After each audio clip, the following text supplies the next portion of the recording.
નમસ્કાર મિત્રો, આજના વિડીયોમાં આપણે સમજીએ કે અત્યારે જ્ઞાન સહાયક 2026-27 માટે ગુજરાત સરકાર દ્વારા ભરતી બહાર પાડવામાં આવેલી છે।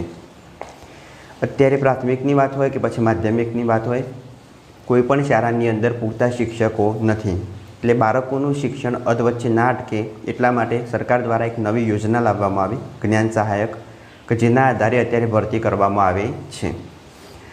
હવે જ્ઞાન સહાયકમાં નવા ઠરાવ મુજબ સરકારશ્રી દ્વારા 3 મુખ્ય તબક્કાઓ જાહેર કરવામાં આવેલા હતા, કે જેની અંદર તબક્કા 1ની અંદર 2023ની અંદર લેવાયેલી દ્વિસ્તરીય પરીક્ષા જેને પાસ કરેલી હોય તેવા ઉમેદવારો ફોર્મ ભરી શકશે। પછી બીજા તબક્કાની અંદર કોઈપણ વર્ષની અંદર ટાટ પરીક્ષા પાસ કરેલી હોય તે ઉમેદવારો ફોર્મ ભરી શકશે। તો પણ જો જિલ્લાની અંદર શિક્ષકોની ઘટ હોય તો કોલેજ પ્લસ બીએડ અથવા અનુસ્નાતક પ્લસ બીએડ, તો એ લોકો પણ આની અંદર ફોર્મ ભરી શકશે।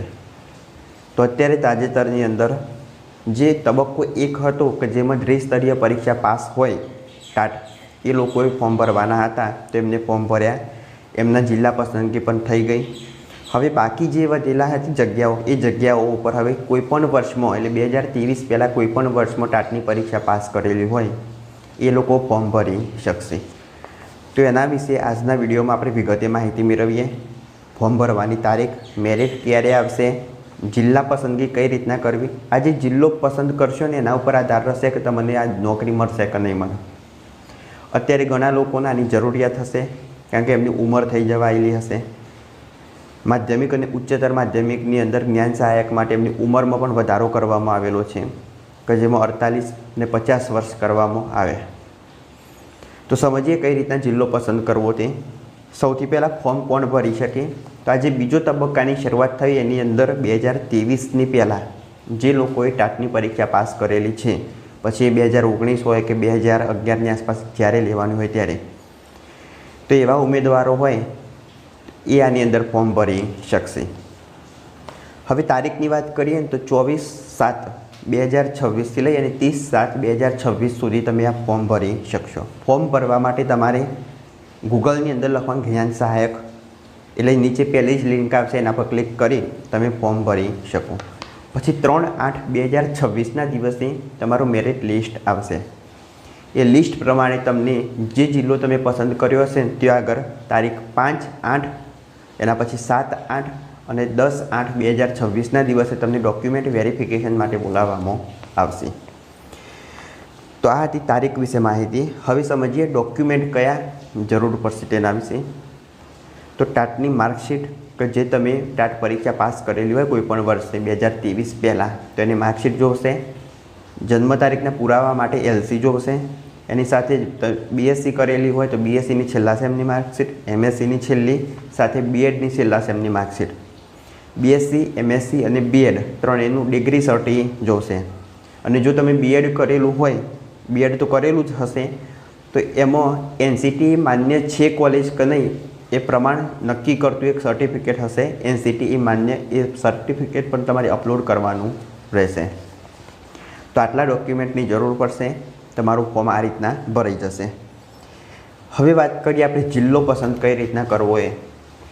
ઘણા લોકોને અત્યારે જ્ઞાન સહાયકની ખૂબ જરૂર હશે, એમની ઉંમર થઈ જવાયેલી હશે, તો મિત્રો ખાસ સમજો તમે કે જિલ્લો કેવી રીતના પસંદ કરવો હોય।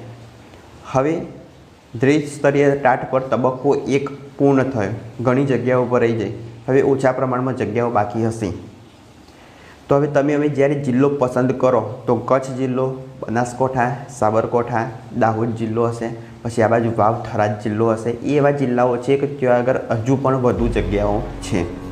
તો તમારે શું કરવાનું કે ભલે તમે મહેસાણા જિલ્લાના હોય, પણ તમારી જિલ્લો જો નોકરી જોઈતી જ હોય અને બહારથી અપડાઉન થઈ શકે અથવા ત્યાં આગળ જ તમે રહી નોકરી કરી શકો તો દૂરનો જિલ્લો પસંદ કરજો।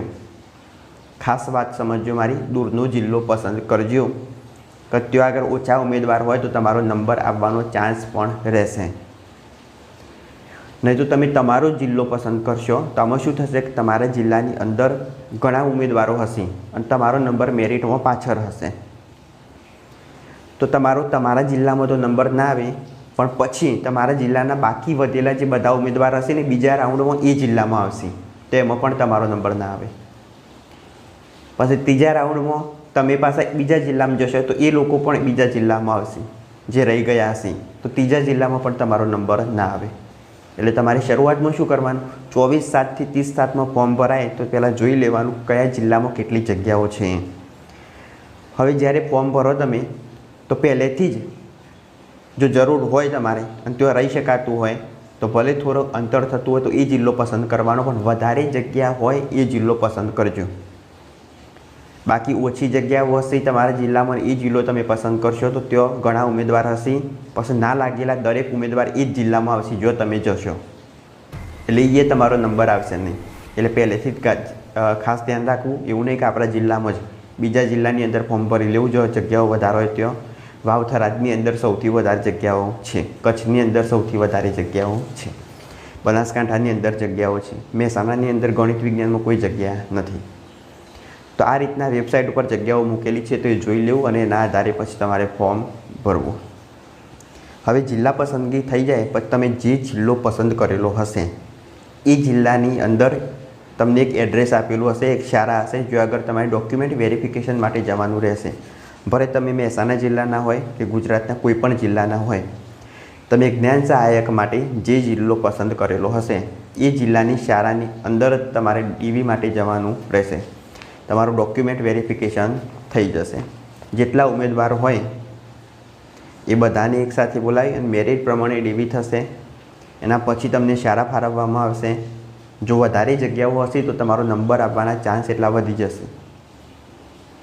બાકી બીજો જિલ્લો પસંદ કરવો પડશે, એના પછી પણ ત્રીજો જિલ્લો પસંદ કરવો પડશે. એ તો રહી ગયેલા બધા હોય એ રીતના જ કરશે, બીજો જિલ્લો ત્રીજો જિલ્લો. એટલે મેરિટ ઓછું હોય એનો નંબર આપવાનો કોઈ ચાન્સ નથી. એટલે પહેલેથી જ જો ઓછું મેરિટ હોય તો બીજો જિલ્લો પસંદ કરી લેજો, એમાં તમારો નંબર આવવાના ચાન્સ સૌથી વધુ છે. હવે આ હતી જ્ઞાન સહાયક વિશે માહિતી. હવે જો આના પછી પણ આની અંદર જગ્યાઓ વધશે તો ત્રીજો તબક્કો આવશે, જેની અંદર સ્નાતક પ્લસ બીએડ અને અનુસ્નાતક પ્લસ બીએડ કરેલું હોય એ લોકોને ફોર્મ ભરવાની છૂટ આપવામાં આવશે. એટલે સ્નાતક પ્લસ બીએડ હોય તો એમને માધ્યમિકની અંદર અને અનુસ્નાતક પ્લસ બીએડ હોય તેને ઉચ્ચતર માધ્યમિકની અંદર ફોર્મ ભરવા મળશે. આના પગારની આપણે વાત કરીએ તો માધ્યમિક એટલે 9-10ની અંદર 24,000 હશે, જ્યારે ઉચ્ચતર માધ્યમિકની અંદર આની જે સેલરી હશે એ 26,000 હશે. નવા ઠરાવ મુજબ આ સેલરીની અંદર વધારો થઈ શકે એવી જાહેરાત કરવામાં આવેલી છે, પણ ક્યારે થશે એ કોઈ લખેલું નથી. આના પર વિચાર કરવામાં આવશે. તો આજથી એટલે કે 24/7/2030થી લઈ 30/7/2026 સુધી ઓનલાઈન ફોર્મ ભરાશે. તો ભરી લેવું. 3/8 તમારું મેરિટ આવી જશે. એ મેરિટ જોઈ લેવાનું. જો તમે તમારા જ જિલ્લા પસંદ કર્યો હોય અને એની અંદર નંબર ના આવે તો બીજો જિલ્લો પસંદ કરવામાં ખાસ ધ્યાન રાખવું. થોડો દૂર હોય તો દૂર, જો નોકરીની જરૂર હોય તો જગ્યા વધારે હોય એ જિલ્લો પસંદ કરવો, કારણ કે ઘણા બીજા ઉમેદવારો હોય રહી ગયેલા એ પણ એ જ જિલ્લામાં આવશે. તો શરૂઆતથી જ તમે જો દૂરનો થોડો જિલ્લો પસંદ કરી દેશો તો ત્યાં તમારો નંબર આવવાના ચાન્સ વધુ પ્રમાણમાં રહેશે. તો આ વિડીયોમાં આપણે માહિતી મેળવી કોણ ફોર્મ ભરી શકે, કઈ કઈ તારીખો છે મુખ્ય, ડોક્યુમેન્ટ અને જિલ્લા પસંદગીની જગ્યાઓ. જો આ વિડીયો ગમ્યો હોય તો લાઈક કરો, શેર કરો, ચેનલ સબસ્ક્રાઈબ કરો. ત્યાં સુધી જય હિન્દ, જય ભારત.